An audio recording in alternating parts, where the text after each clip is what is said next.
আরে সঞ্জয় দা, আমি 4 বছর পর বিদেশ থেকে ফিরলাম, তুমি আমাকে চিনতেই পারছো না? আর বলিস না ভাই, তুই চিন্তায় আছি। আরে কেন গো? আর বলিস না, আমার ভাইজিটা যা বিচ্ছু হয়েছে না, ওর জন্য আমার কাজের মাসিটা প্রেগনেন্ট হয়ে গেছে। কেন গো, কিভাবে? আরে আমার ভাইজি সে বাড়িতে সব কন্ডোমের প্যাকেট গুলো ফুটো করে দিয়েছে। হ্যালো,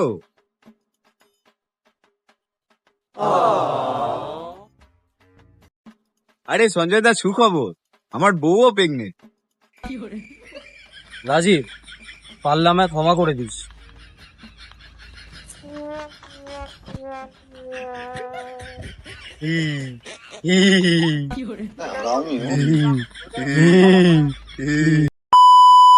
एकदम इन्होंने वक्त बदल दिया, जज्बात बदल दिए, जिंदगी बदल दी। ओ भाई, मारो मुझे, मारो मारो मुझे, मारो मारो।